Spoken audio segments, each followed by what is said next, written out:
The country of Pakistan fell victim to its worst disaster in 80 years. The 2010 monsoon season saw the worst floods in history. These were the harrowing images we saw of the helpless victims. Homes were washed away, people's livelihoods destroyed, lives taken away.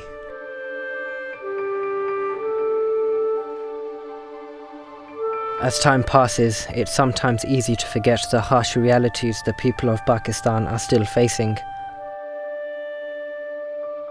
The floods were just the beginning. What remains is a long rebuilding process that will take a few decades.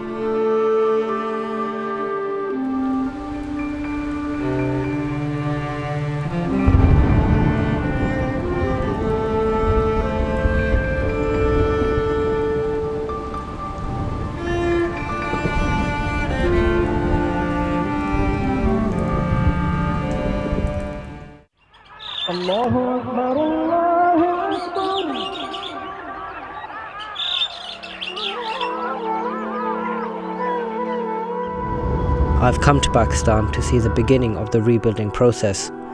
International aid and development charity Islamic Relief have kindly agreed to show me the work being done to help the people of Pakistan get back on their feet and on the road to recovery.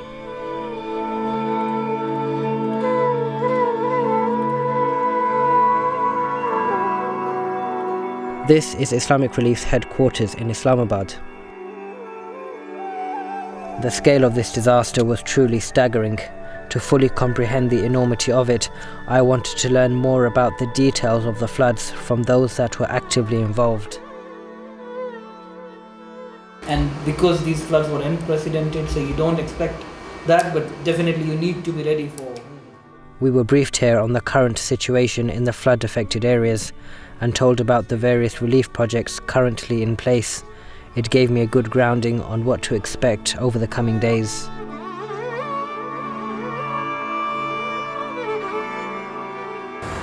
This is the day that we've all been waiting for. It's going to be our first visit to one of the villages that have been affected by the floods, and we're going to see how the people are benefiting from Islamic Relief's work. It promises to be a very interesting day.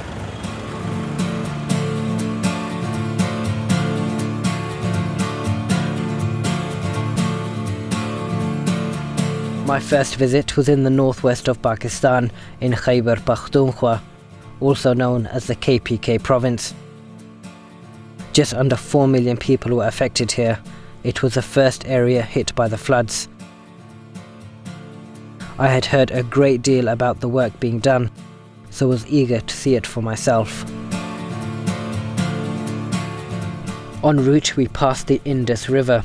I had to stop here to see one of the world's great rivers.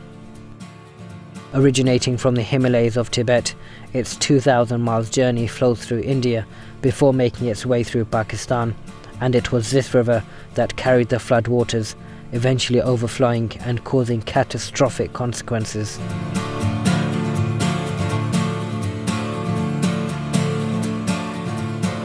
Now behind me we can see the Indus River, which runs north to south of Pakistan. Now at the moment, the way the river is, it's not flowing at all, it's very dead. But at the time of the floods, the water came up to such a level that it covered the entire grounds of where we're standing at the moment. Now I'm told that the level was so high that it covered the entire bridge, and all of the roads as well were completely covered. Quite incredible if you think about it. I met Mohammed Ismail, a storekeeper at this location. He was here when the floods hit, the memories of which are still very fresh in his mind. What were you doing at the time when the floods took place here? I closed my stall because there was so much water. I was scared that the water will rise and I will lose my belongings. Whatever we had, the water took away. We were very scared. All of our things have gone, but we saved our lives. That is the most important thing. The willpower of Muhammad amazed me. Despite him losing everything, he is back doing what he did before the floods hit, selling what he can on the roadside. It motivated me even further to see how the other people were coping in the villages. The immediate action was to provide emergency help. like providing fresh water supplies, because you can survive a few days without food, but you can't survive more than a couple of days without water. If you don't provide clean drinking water, people will be affected by dirty water, which will cause disease. There used to be a medical centre in this area, but got washed away in the floods. This is a new replacement medical centre.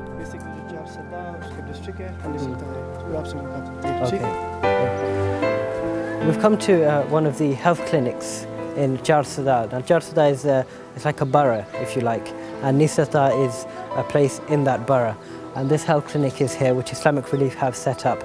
Now, as you can imagine, when the floods took place, people were open to so many diseases, including waterborne diseases. So this clinic is really helping the local people in this area. Let's go inside and have a look.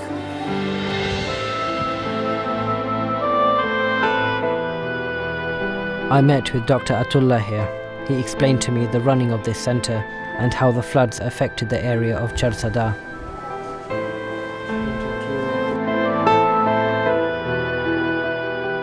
When flood came over here, the whole area was taken by the water, flood water, you know. Over here, even the flood was such a big magnitude that the water of the flood was overflowing this whole of the civil dispensary walls. It was about 8 feet or 7 feet, and was everything was diminished, and most of the villages and homes, people were running here and there, but they didn't get anything. So the main thing is the water system over here, and when it was being affected and it was mixed with the flood water, so they didn't have any pure water to drink.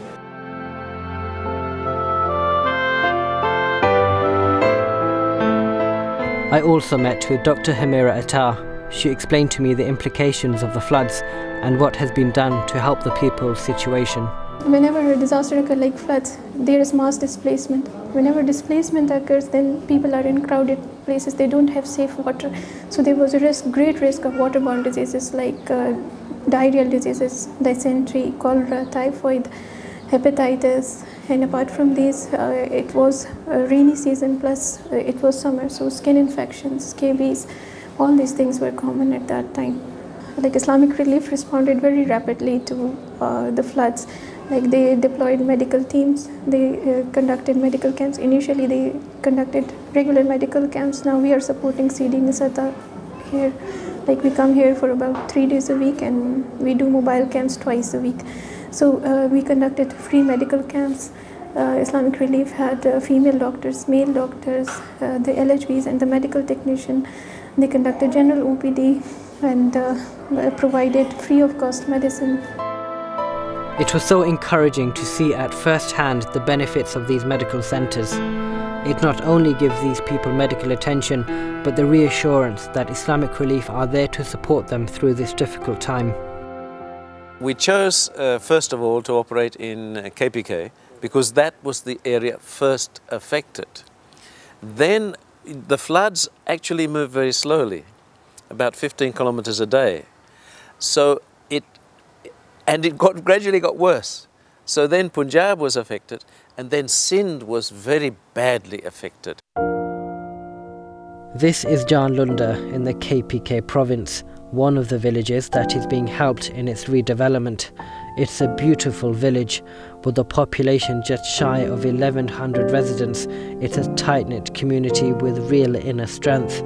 I spoke with Muhammad Usman, a senior program officer, about the redevelopment of this village.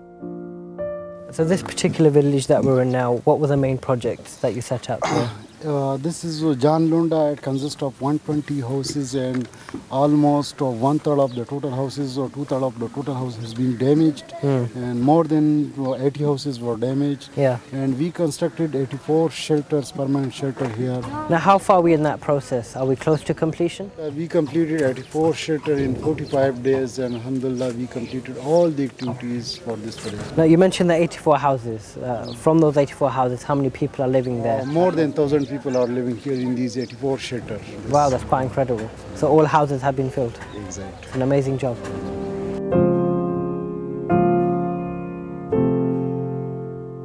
Now, you may have heard of the term water and sanitation relief. It's one of the many areas that Islamic Relief have been doing work. Many years, a village like this has had the problem of where to dispose of their sewage. And they used to build the side walls with mud, but the problem with that was over a period of time, once a year they'd have to rebuild it because it wasn't strong enough. But Islamic Relief have highlighted that problem and they've acted by building these walls out of cement. So that now means that every year the rebuilding process doesn't need to take place. Well, you have an enormous amount of poverty in Pakistan, of course, and what has happened, these poor people have lost whatever small assets they had. So they had a small shelter with some possessions for the kitchen and other things. They lost everything. So they have gone from being poor to very, very, very poor. As well as water and sanitation, work is also being done to re-establish people's livelihoods, which were completely destroyed. Pervez Iqbal, a livelihood officer, ensures people's livelihoods are restored. He showed me around and took me to see a local storekeeper. This is Mohammed. His shop was taken away in the floods. He has been given a new shop from which he is able to support his family again. If you could ask him, before the floods took place, did he have any shop himself before that?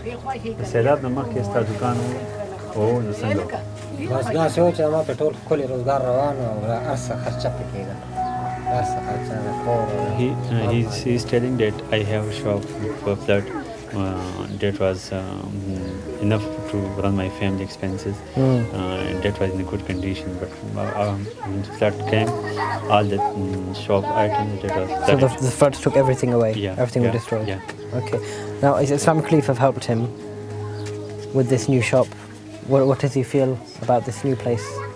चलो उस सैलाब ने बात करना राजस्थान के लिए दुकान के पास हो रहा है दुकान में दोबारा बात करना तो संग महसूस है बस उमा से का बिया चलन चाली का खैर बस ठीक है नोरा की दिन नोरा की लका में होश पर साथ की लका कमजोरी का ना के इतने बिया रास्ता दिन नो रोजगार में 40 किलो या नोरा की होश को पे रोजगार रवान शुरू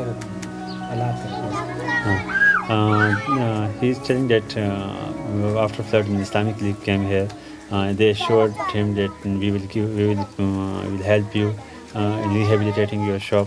We will give you the commodities and other things to rebuild your shop and to run your family again as the previous before flood. Now, due to the floods, the livelihoods of the local farmers here were completely destroyed. Everything that they spent time and effort on building was taken away from them in a matter of days. Now, as a result, there's a new initiative which was started a few months ago. In November, all of the local farmers here were given 2 full bags of wheat seeds, each weighing 50 kg. And they were able to plant these seeds in November last year. And you can see the result of this surrounding me. We've got the beginning of the growth of these seeds. And they're hoping that in 5 to 6 weeks, in the middle of April, these will have fully harvested, and then they can sell on their products to the local people here in the village. This is Jamshed, a local farmer. His entire agricultural means was taken away from him. He was left with absolutely nothing at all, although now things are looking much brighter for him. When the floods came, the water reached 10 feet. The crops themselves are only 5 to 6 feet. At that time, the main crops were under the harvesting stage. It was totally demolished by the floods. Farmers usually store seeds in their houses and local warehouses. The water took these away. This meant we didn't have any seeds for the next harvesting season. I'm very thankful to Islamic Relief. I had no seeds or tools. I will now be able to use my harvest for food purposes, for animals, and to make money by selling them. This is another village that I came to visit. Its name is Manzoore and is very close to the nearby river Savat. It was this river that overflowed and caused devastation to this local area.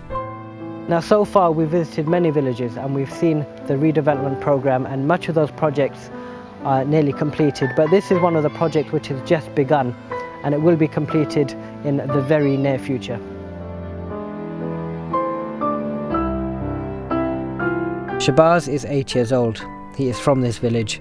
He explained what happened to people here. All boys and girls When the floods came, all the boys and girls got up on the roof. The floods were rising. Everyone was very sad about what was happening. The helicopter came to help us. We all got into the helicopter and they took us to a safe place. Now things are a bit better for us.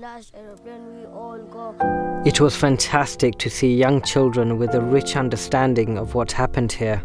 At such a tender age, they are already experiencing harsh realities, yet they still live their lives with smiles on their faces.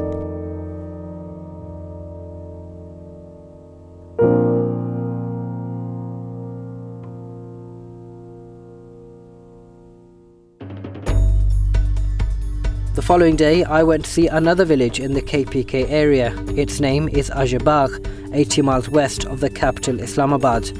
Thousands of people here have received emergency aid and it's benefiting from the reconstruction program.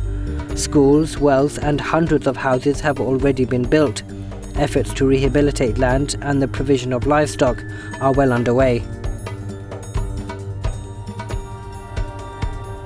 And we are here to see the completed work of Islamic Relief, and they have been working over 3 or 4 different project areas, which include water sanitation, health, and also the completion of 86 homes which were washed away during the floods. And the particular thing that I'm very looking forward to here, a local woman in this village was given a sewing machine a few months ago, and now she's able to earn her own money through making the clothes. So we're going to be meeting her and finding out how she's getting on. The impact of a disaster is not purely measured by the number of people who died. You can see this, for example, in Bangladesh floods. There were 2 cyclones in Bangladesh, one called Sidr, which caused some deaths, one called Isla, which caused less deaths, but had more impact.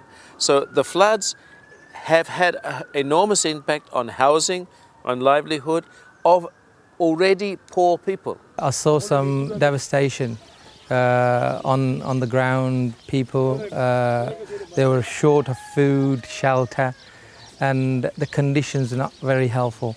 So I felt really sympathetic, and I felt really painful, like all the other people in the UK and across the world. Akram Khan is the community leader here. He was selected by the people of this village and has been overlooking the various projects Islamic Relief are working on here.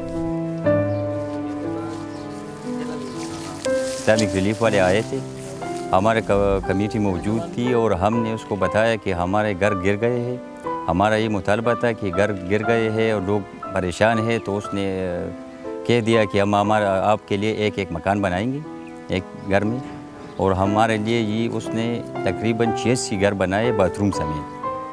तो बहुत बड़ी काम किया है उसने। Islamic relief का शुक्रिया भी अदा करता हूँ कि बहुत बड़ा काम है उनका, और वो कह रहे हैं कि आइंदा भी करेंगे, अभी जारी है काम।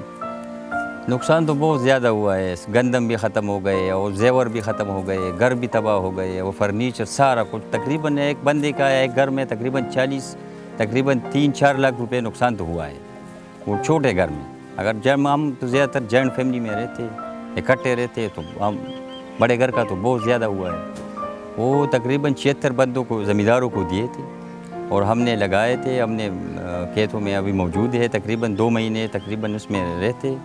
बहुत अच्छा बीज दिए उन्होंने और हम बहुत ज़्यादा उसके शुक्रगुजार हैं।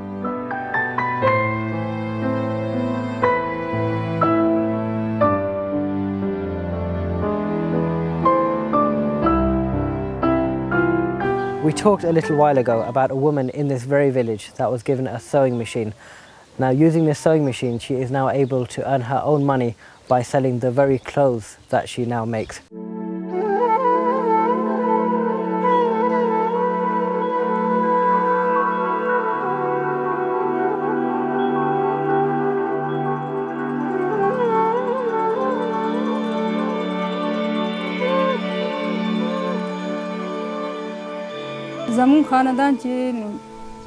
I am thankful to Islamic Relief. They have really helped us and given us supplies like wheat, pretty much everything. They brought doctors to us. Our water was very dirty. They supplied us with clean water. All of my machinery was washed away from the floods. Islamic Relief gave my machine back. They replaced it. Now I can work. There are more weddings now. My business is going very well.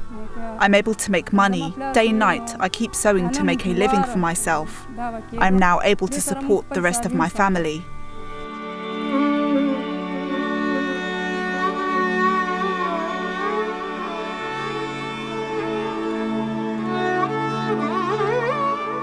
You know, you come to places like this in Pakistan, in this village, Ajabag, and you just realise, you think to yourself, there's so many things that we take for granted. I'm sitting at the moment on a pavement which has been made, 1,400 metres of pavement. Now in the rainy season, what normally happens is this whole area used to become very muddy and very difficult to walk on. But what Islamic Relief have done is realised and identified that problem, and they've built this long walkway which I'm sitting on at the moment, and it's enabled all the people in the village to walk freely even during the rainy season. This is a scene quite normal in villages like these, herds of goats being taken care of by their shepherds. Unfortunately, many people lost their animals in the floods. Now though, things are looking much brighter. I asked the volunteers and the people who are with Islamic Relief, what is their plan to actually do before they actually deliver these goats and birds. Are they going to give them some training? Yes, they are. It's an amazing thing. I think they need training and how to actually maintain themselves and get some source of income for themselves. Now under the livelihood program, they've identified 140 families. Now each of these families will be given 2 goats like this one here and 10 chickens, and this will provide them with sustenance over the next coming months. It's an amazing project, it really is. The people over here, they're very patient. Without a doubt, they are very patient people. They've been through devastation, but on their faces it is satisfaction, and they're very thankful to the people who have helped them generously. They have supported them generously, and they're very thankful to Islamic Relief in a way to actually mediate. They're people who have donated funds in UK and other parts of the world, and then bring them over to them and help them. Over the past 2 days, you've seen me visit a number of villages to see the immense work that's being done to help these people since the floods a year ago. And it's so good to see these people back up on their feet. But really the work is only beginning. There's so much more yet to be done. We'll be travelling to Multan, which is about roughly an 8-hour drive from Islamabad, and we'll be looking at how those people have been affected by the floods and what is being done to help them. So the next time you'll be seeing us will be in Multan.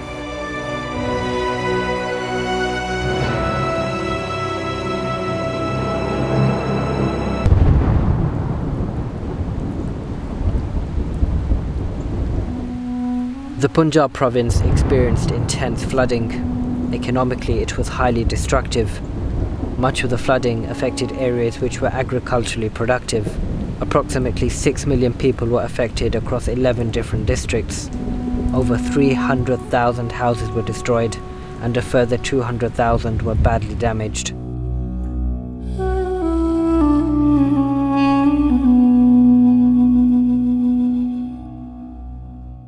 My journey with Islamic Relief continued. I travelled to Multan, a city in the Punjab province, 350 miles from the capital Islamabad. I had already seen a great deal of Islamic Relief's work in Khyber Pakhtunkhwa and was now looking forward to seeing their work in another part of Pakistan, the Punjab province.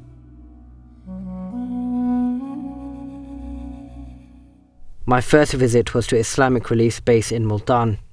We were briefed by the Islamic Relief team here on the flood-affected areas in the Punjab province. Mohammed Waqas is the program manager of this area.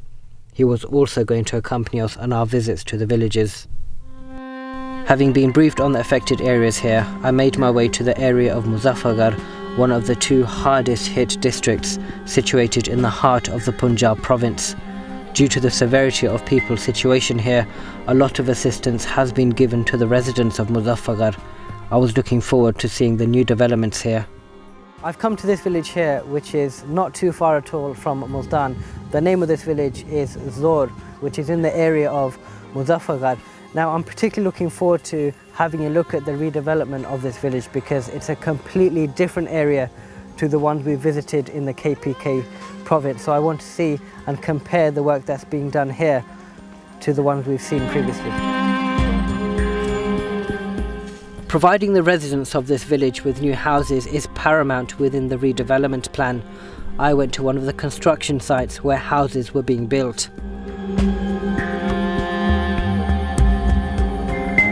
Now, this is a great example of work being done in this village. This is an example of one of the shelters, one of the many shelters that are being constructed here. But from what you can see here, work still needs to be done. This is just the beginning of the process. But the positive thing that we can take out of this is that we can see that the work has begun, and in a few months, places like this will be completed.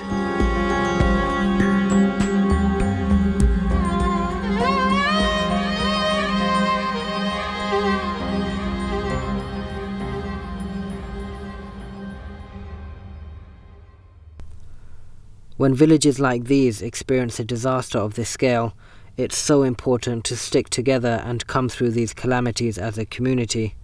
The people here are doing just that. अच्छा, तो ये building बनाने में कितनी देर लगती है? 22-23 दिन लगते हैं. अच्छा. Now, just speaking to this man here, he's from a local village, and he was explaining to me the length of time it takes to make houses like this. And he explained to me that it takes roughly a month for something like this to be completed, but for an entire village, just over 3 months. And it's really fantastic to see the local people here really getting involved in this project.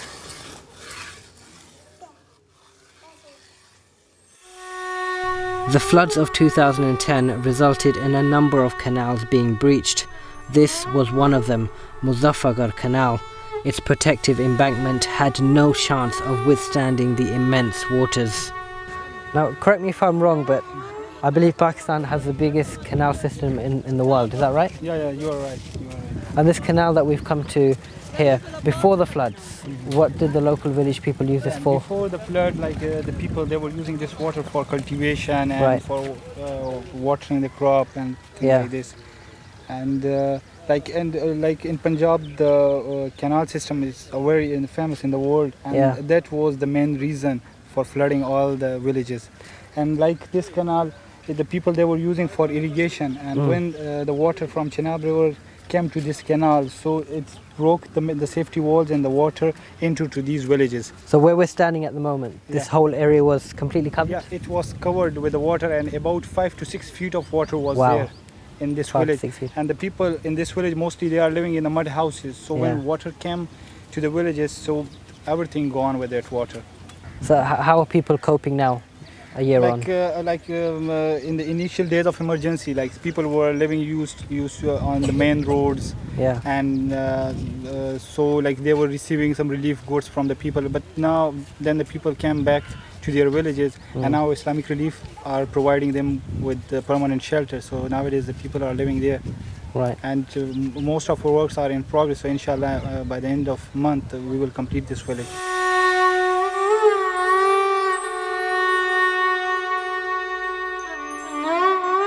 Saida Mai is a mother to 5 children. She was given very little notice before the floods hit. Her home was completely destroyed. She is slowly recovering, trying to bring a sense of normality back into her life. The army told us, the floods are coming. You need to get out of your house. So we left. We were faced with a huge problem. After the floods, we went into our houses. Our money, our food had all gone. Islamic Relief gave us everything: blankets, bedding, food. They have built us new houses. We are so grateful to them. The children are very happy now.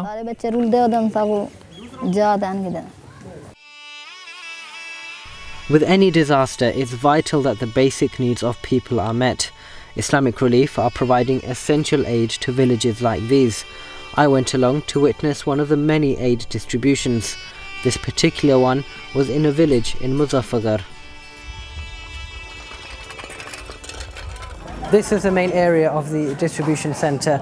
You can see to that side there, people from the village are coming, registering themselves with the token that they would have been given a few days ago. Remember, there are so many people at any given village, and it's near impossible for them to say everybody can come at the same time, because there are just too many people and it just creates confusion and chaos. So this ensures that it's done in an orderly fashion. Once they're registered there, they can come over to this side to actually collect their parcels. You can see behind me one of the big blue parcels that have been given. You've got items there to last up to a month. Food items, bedding, and also a few utensils as well. So it really goes to show that the donations which you guys have been giving over the past few months since the floods, one of the results of that is for these people to be given the supplies that they need.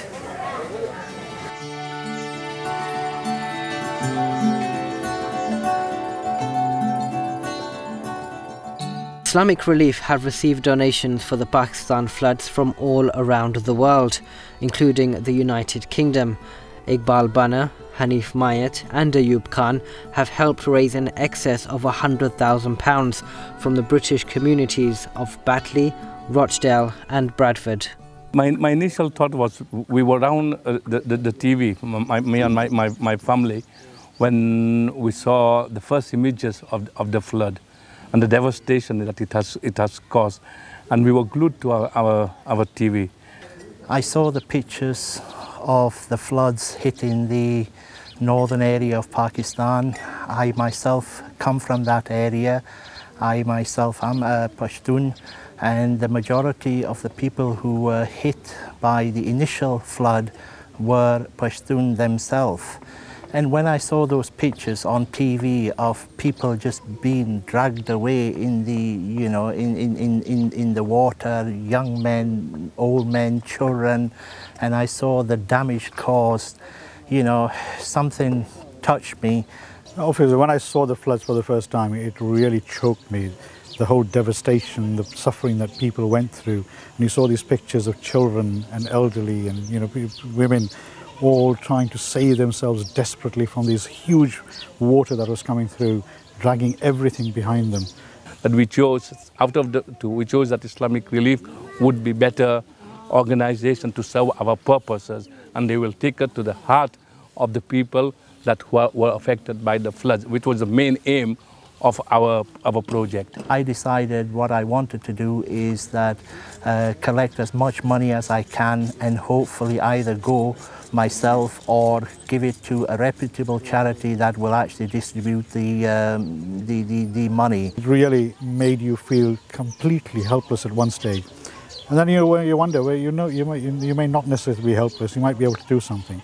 Hence, we started this project to see how we may be able to help our brothers and sisters in Pakistan. Pleasantly surprised that they have got the resilience to move on and rebuild their life.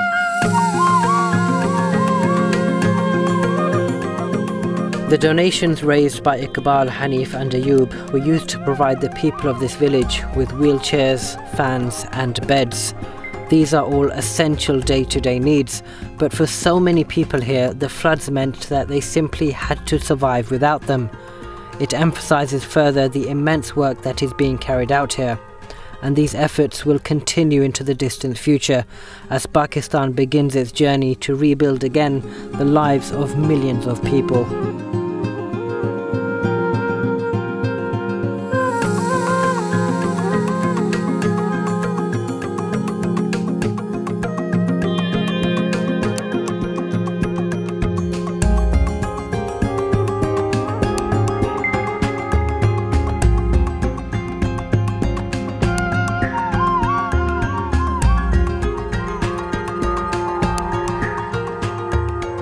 My journey to Pakistan has now ended, and what an incredible journey it has been. I've visited a number of villages to witness the immense work that's been done to help these people recover from the immense floods which took place here a year ago.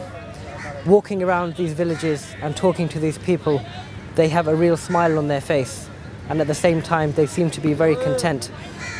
But what we have to ask ourselves is, are we content with their situation?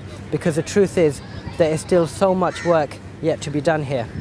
Over the past few years, we've witnessed many disasters which have taken place across the world.